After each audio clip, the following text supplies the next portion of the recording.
Bueno, el caso, por supuesto, que sigue dominando las primeras planas y las discusiones políticas es el de esta operación de escape de Nadine Heredia, que obedece a una suerte de operativo político internacional para sacarla del país en esta circunstancia en que se encuentra investigada por una serie de delitos, lavado de activos principalmente. Y bueno, hemos invitado a Carlos Caro, penalista, para saber exactamente en qué medida pues la salida de Nadine Heredia es o no es legal, puede o no afectar el desarrollo de las investigaciones, etcétera. Carlos, ¿qué tal? Buenas noches. ¿Cómo estás? Bueno, el abogado de Nadine Heredia, Roy Gates, dijo que, o ha aclarado que el 21 de noviembre, el último lunes, el lunes que acaba de pasar, se informó al juzgado de la partida de la ex primera dama. Incluso dijo, hizo algo más que la ley no le exige, solicitó una entrevista personal con el juez que le fue concedida ese mismo día a las 8 de la mañana. Le ha informado no solamente sobre su salida del país, sino que le explicó los motivos laborales y se los ha acreditado. Lo mismo hizo con la Fiscalía. Entonces dijo que también solicitó variar la orden para que firme en un consulado de ese país, en Suiza, como parte de la medida de comparecencia pendiente en su contra.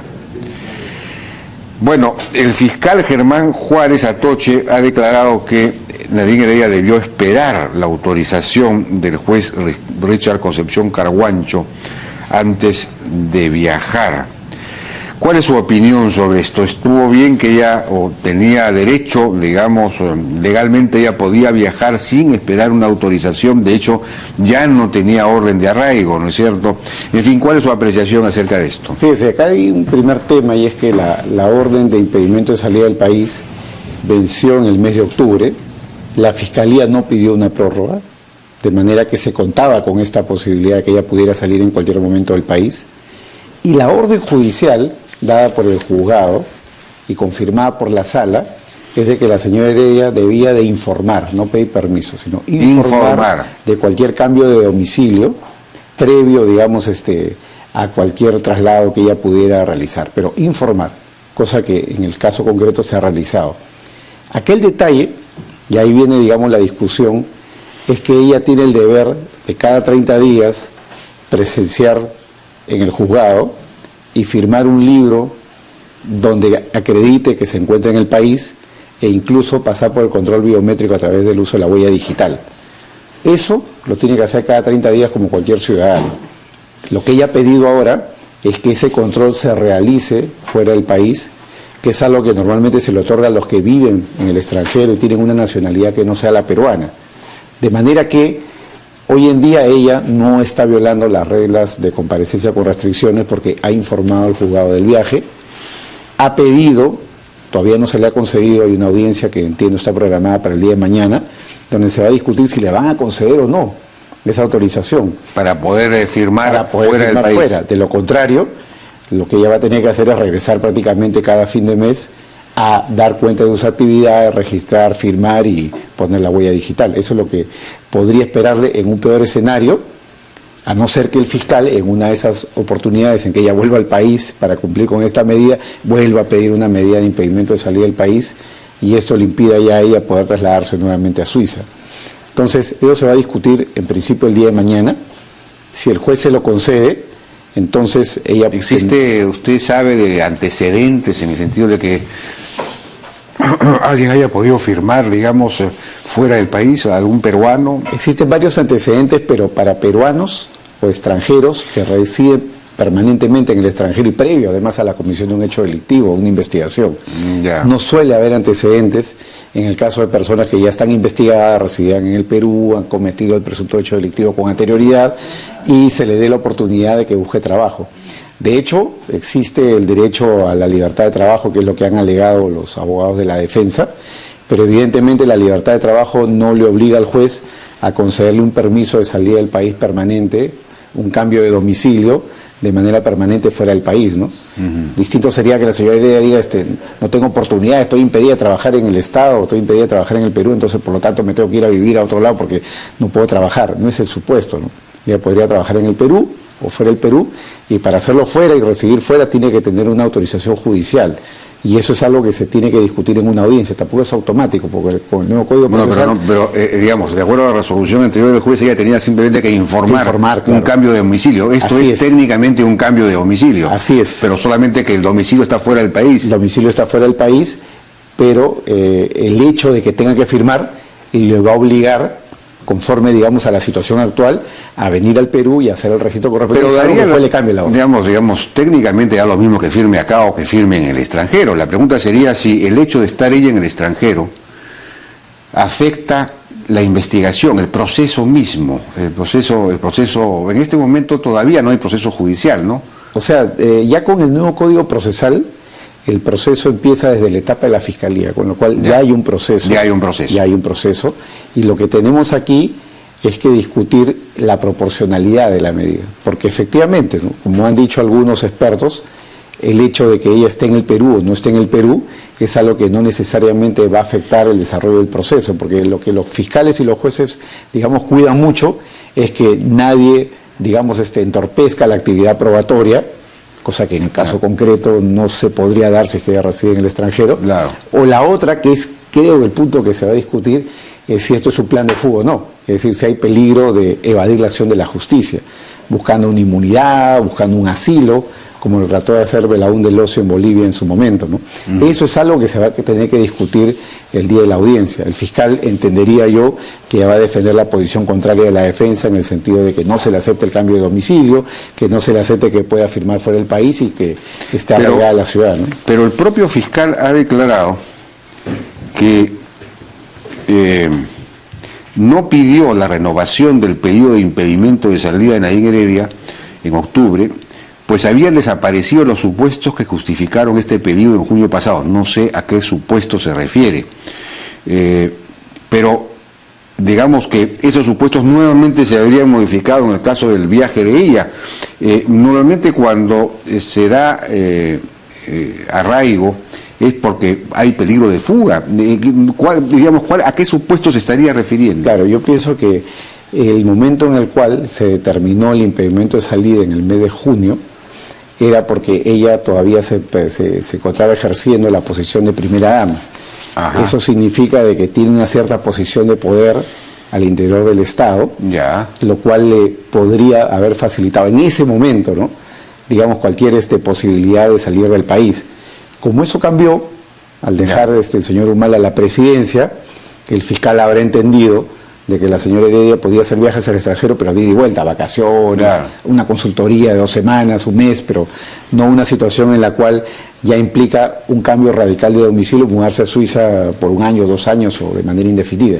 Y eso es algo que se va a tener que evaluar en el caso concreto, ¿no?, porque este tipo de situaciones en la cual un procesado está bajo comparecencia con restricciones, está pensado para una persona que puede viajar, puede desplazarse, pero el ida y vuelta, no el ir afuera y quedarse de manera indefinida o de manera, digamos...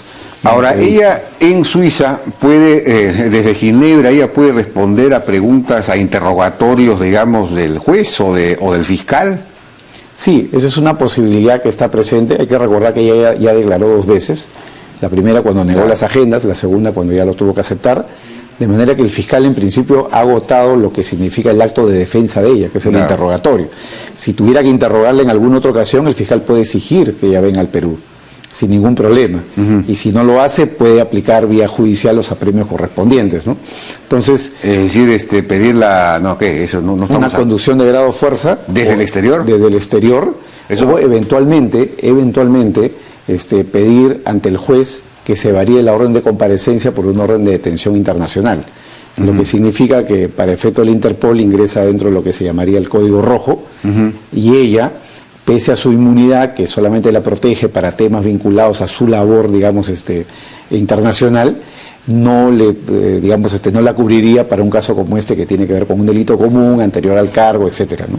Pero eso no estamos hablando ahí de extradición, sino de detención y digamos, apercibimiento. Así es, pasaría exactamente lo mismo que lo que está pasando el día de hoy con el señor Burga. Podría haber una detención en el extranjero con fines de extradición. El Estado peruano, si ya no quiere venir, tendría que iniciar un proceso de extradición, porque una vez que se produzca la detención, en el supuesto, ¿no?, que se llegara a ese nivel, digamos, de situaciones, el Estado podría pedir una orden de detención con fines de extradición y luego tendría que iniciar el proceso. De todos modos necesitaría la extradición. Exactamente. ¿Y hay extradición con Suiza?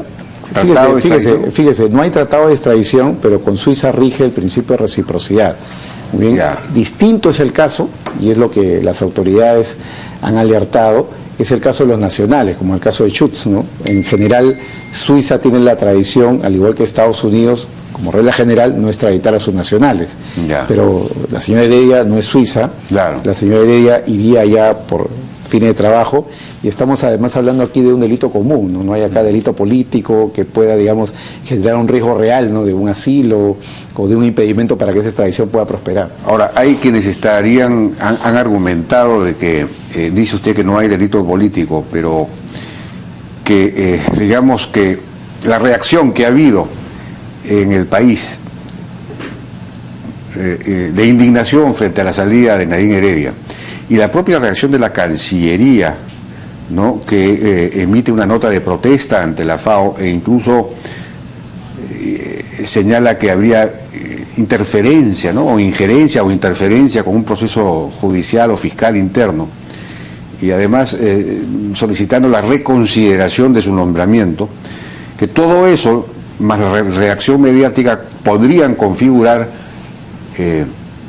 digamos que persecución política o algo parecido, es decir, bueno, según Roy Gates no llega a decir eso, pero sí llega a decir que hay una interferencia de la Cancillería en los poderes públicos, porque de alguna manera le está diciendo al juez, oiga, no, usted no debe obrar de otra forma.